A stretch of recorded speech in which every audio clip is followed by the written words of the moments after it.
Hello hello hello hello అందరికీ నమస్కారం. ఎలా ఉన్నారు? బ్రహ్మాండంగా ఉన్నారు. నాకు తెలుసు కదా. మరి ఈ రోజు రావు గారి రాచబండ్లోకి వచ్చిన సెలబ్రిటీ ఎవరో తెలుసుకోబోయే ముందుగా మీరు ఈ వీడియోకి ఒక లైక్ ఇచ్చి, అలాగే మన కేకే న్యూస్ని ఎవరైతే సబ్స్క్రైబింగ్ చేసుకోలేదో కొంత చేసేసుకుని మరి నన్ను ఎంకరేజ్మెంట్ చేసే పనిలో ఉన్నాడు. మరి ఎవరు బాబు రాచబండ్లోకి వచ్చిన సెలబ్రిటీ? మొత్తానికి జగన్ రెడ్డి కర్నూలు వైసీపీ నాయకులతో మీటింగ్ ఎట్టేసుకున్నాడు. బానే ఉంది, తప్పే ఉంది. అయితే పాడిందే పాట పాచిపాళ్ళు దాచరా అన్నట్లు ఉండకూడదు కదా. అదే జరిగింది. ఎందుకు ఓడిపోయాడో ఆయనకి తెలియడం లేదట. పాతాళానికి పడి 10 నెలలు పూర్తిగా అవుతున్నా ఆయనకి ఎందుకు పడ్డామో తెలియలేదంటే ఆ తప్పే ఎవరిది? జగన్మోహన్ రెడ్డి అదా, లేదంటే సకల కళలు పోషించిన సాధ్యాలదా, లేదంటే ఆ క్వార్టరీదా, లేదా క్వార్టరీ బీటలు వారుతున్న జగన్ రెడ్డి? అదే చెక్కని చిరునవ్వుతో మాట్లాడడానికి వచ్చాడు. సరే, ముందు అసలు ఏమంటాడో ఇందాం రండి. ఇదిగో జగన్ రెడ్డి, ఏంటి నీ బాధ? ఆ రోజు పార్టీ పెట్టిన రోజు నుంచి ఈ రోజు వరకు గమనిస్తే కూడా మన పార్టీకి ఎవరైనా కూడా సిద్ధాంతం ఏమిటి అని చెప్పి ఎవరైనా కూడా వైఎస్ఆర్ కాంగ్రెస్ పార్టీ ఐడియాలజీ ఏమిటి, సిద్ధాంతం ఏమిటి అని ఎవరైనా ఒక్కసారి కళ్ళు మూసుకొని ఆలోచన చేస్తే కంటికి కనిపించేది రెండు కనిపిస్తాయి. ఒకటి, విలువలతో కూడిన రాజకీయాలు చేయడం. రెండవది, విశ్వసనీయత అన్న పదానికి అర్థం చెప్పిన పార్టీ ఏదైనా రాష్ట్ర చరిత్రలో ఉంది అంటే అది వైఎస్ఆర్ కాంగ్రెస్ పార్టీ అని చెప్పి కూడా గర్వంగా చెప్తాం. నిజంగా ఈ 2 పదాలే వైఎస్ఆర్ కాంగ్రెస్ పార్టీ నడిపించి, అదే మాదిరిగా ఒక నాయకుడిగా గట్టిగా ఈ సిద్ధాంతాలను నమ్మి ఒక నాయకుడిగా అడుగులు ముందుకు వేశాను. నాలో ఈ గుణాలను చూసి మీరంతా కూడా నాకు తోడుగా ఇన్ని సంవత్సరాల పాటు అడుగు వేశారు. ఏటయ్యా జగన్ రెడ్డి, విలువలు విశ్వసనీయత అని పెద్ద డైలాగులు చెబుతున్నావు. నోరు మంచిదైతే ఊరు మంచిదవుతుందన్నారు పెద్దలు. మరి మీ నోటికేమో బూతులు, మీ చేతలకేమో పొంతలు లేకుండా పరిపాలన చేశారనే కదా పార్టీ సతికిలు పడిపోయింది. విలువలు లేని బ్రతుకులు వ్యర్థం అంటారు. మరి మీ పాలనలో ఆ విలువలు ఎక్కడ కనిపించాయి? అహంకారం ముందు విలువలన్నీ దిగదుడిపే తమ్ముడు. విశ్వసనీయత లేకపోతే అధికారం శాశ్వతం కాదు. ఓటమిని గౌరవించు, ఆత్మవిమర్శ చేసుకో. నాటకాలతో బోటకపు మాటలు వద్దు. ఈరోజు నేను ఒకటి చెప్తా ఉన్నా. రాజకీయాలలో గెలుస్తాం, ఓడిపోతాం, ఇది వేరే విషయాలు. కానీ ఈ రోజుకి కూడా ఖచ్చితంగా ఒకటైతే చెప్తాను. వైఎస్ఆర్ కాంగ్రెస్ పార్టీకి సంబంధించిన ఏ నాయకుడైనా కూడా, ఏ జెడ్పీటీసీ అయినా, ఏ ఎంపీటీసీ అయినా, ఏ సర్పంచ్ అయినా, ఏ వార్డు మెంబర్ అయినా, ఏ కార్యకర్త అయినా కూడా, జిల్లా స్థాయి నుంచి గ్రామ స్థాయి వరకు ఏ నాయకుడైనా, ఏ కార్యకర్త అయినా కూడా గర్వంగా కాలర్ ఎగరేసుకొని ఏ ఇంటికైనా వెళ్ళి ఆ ఇంట్లో చిక్కటి చిరునవ్వుల మధ్య వాళ్ళ ఆశీస్సులు తీసుకునే కెపాసిటీ, వాళ్ళ ఆశీస్సులు తీసుకునే పరిస్థితి ఏ నాయకుడికైనా ఉంది అని అంటే అది ఒక్క వైఎస్ఆర్ కాంగ్రెస్ పార్టీ నాయకులకు మాత్రమే ఉందని గర్వంగా చెప్పగలరు. నిజమేనయ్యో జగన్ రెడ్డి, అందుకే అందరూ కాళ్ళు ఎగరేసుకుంటా పార్టీని వదిలేసి వెళ్తున్నారు. నీ చెక్కటి చిరునవ్వు తగలయ్యా, మేతక డైలాగులు మానవా. అయినా ఇదిగో 3 రాజధానులు అంటూ పాడు ఆలోచన చేసావు. ఏమైంది? పప్పు ఉడకలేదు, పాయసం మాత్రం కాలింది.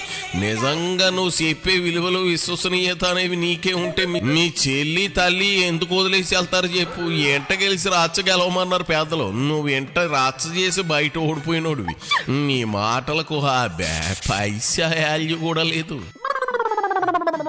ఎందుకనంటే మనం రాకమునుపు రాజకీయాలు ఒక మాదిరిగా ఉండి, మనం వచ్చిన తర్వాత రాజకీయాలకు అర్థం ఇది అని చెప్పి తిరగరాసిన చరిత్ర ఏ పార్టీకైనా ఉంది అని అంటే అది ఒక వైఎస్ఆర్ కాంగ్రెస్ పార్టీకి మాత్రమే ఉంది అని కూడా గర్వంగా చెప్పగలుగుతాం. నిజమే. ఆంధ్ర రాజకీయాల్లో మీ మార్కు రాజకీయాలు ఎవరు చేయలేదు. అది రాజారెడ్డి రాజ్యం కదా, బూతుల రాజ్యం కదా. మీ మార్కు ఎవరు దాటలేరు, ఆ విషయంలో సరిలేరు నీకెవ్వరు. నేను తగ్గేదేలే అనుకున్న ప్రతిసారి జనం తగ్గించేస్తారు, గుర్తెట్టేసుకో. ఈరోజు జరుగుతూ ఉన్న పరిస్థితులు విషయాలు కూడా మీ అందరికీ కూడా తెలుసు. రెడ్ బుక్ రాజ్యాంగంలో ఎలా జరుగుతూ ఉన్నాయన్నది కూడా మీ అందరికీ కూడా తెలుసు.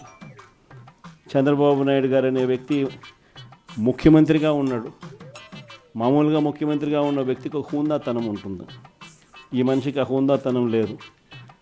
ఈ మనిషికి ఏదైనా కూడా తాను ముఖ్యమంత్రి కాబట్టి ఏ పదవైనా తనకే కావాలి, తనకు సంఖ్యాబలం లేకపోయినా తనకే కావాలి అన్న అహంకారంతో ఈరోజు చంద్రబాబు నాయుడు రెడ్ బుక్ పాలన సాగిస్తూ ఉన్నాడు. ఇది కదా అసలు సిసలు జోక్ అంటే. నువ్వు జోకులు కూడా మా బాగా ఎత్తవయ్యో జగన్ రెడ్డి. ఏంది బాబు గారికి ఉందా తనం లేదా? నీకుందా? మీ బూతులు సామ్రాట్టులకుందా? ఉందా తనం అంటే బూతులు మాట్లాడమే అనుకుంటా ఉన్నావా? ఏంది కొంపతీసి? నీకు లేనిది బాబు గారికి ఉన్నది అదే ఉందా తనం. బాబు గారు సతీమణిని అసెంబ్లీ సాక్షిగా తోలనాడినప్పుడు వికట అట్టహాసం చేసిన నీకు ఉందా తనం ఉందా? అదే కూటమి ప్రభుత్వం అధికారంలోకి వచ్చాక ఒకరు నీ భార్యపై నీచంగా మాట్లాడితే వెనువెంటనే పార్టీ నుంచి సస్పెండ్ చేసి అరెస్టు చేయించారు బాబు గారు. అది హోందాతనం అంటే. దెయ్యాలు వేదాలు వల్లించినట్లు నువ్వు నీతులు చెబుతుంటే నరాలు కట్ అయిపోతా ఉన్నాయి జగన్ రెడ్డి. వాపు. చంద్రబాబు నాయుడు గారు సూపర్ 6 ఫెయిల్ అయ్యాడు, సూపర్ 7 ఫెయిల్ అయినాడు. చంద్రబాబు నాయుడు గారి పాలనలో వ్యవస్థలన్నీ కూడా పూర్తిగా నీరు గారిపోయినాయి. ఇలాంటి పరిస్థితుల్లో ప్రజలందరూ కూడా తెలుగుదేశం పార్టీకి సంబంధించిన క్యాడర్ ఎవరూ కూడా ప్రజల దగ్గరికి వెళ్ళే పరిస్థితి లేదు. చంద్రబాబు నాయుడు గారి క్యాడర్, ఆయనకు సంబంధించిన ఎంపీటీసీలు కానీ, ఆయనకు సంబంధించిన కార్యకర్త కానీ ఎవరైనా కూడా ప్రజల దగ్గరికి వెళ్తే ఇంట్లో నుంచి చిన్న పిల్లలు సైతం క్యాడర్ను కూడా తిరగనిచ్చే పరిస్థితి ఉండదు. క్యాడర్ను సైతం, చిన్నపిల్లలు సైతం ఇంటికి పోతూనే మా 15,000 సంగతి ఏమిటి అంటారు. అమ్మలు మా 18,000 సంగతి ఏంటి అని అంటారు. వాళ్ళ అమ్మలు మా 48,000 సంగతి ఏమిటి అంటారు. ఇంట్లో రైతన్నలు మా 26,000 సంగతి ఏమిటి అని, ఉద్యోగం ఎతికే పిల్లలు మా 36,000 సంగతి ఏమిటి అని చెప్పి ఇలా ప్రతి ఒక్కరూ ఇంట్లో ప్రశ్నిస్తారని కనీసం క్యాడరు, కనీసం ఇండ్లకు కూడా పోని పరిస్థితిలో చంద్రబాబు నాయుడు గారి పార్టీ ఈరోజు పరిపాలన సాగిస్తూ ఉంది.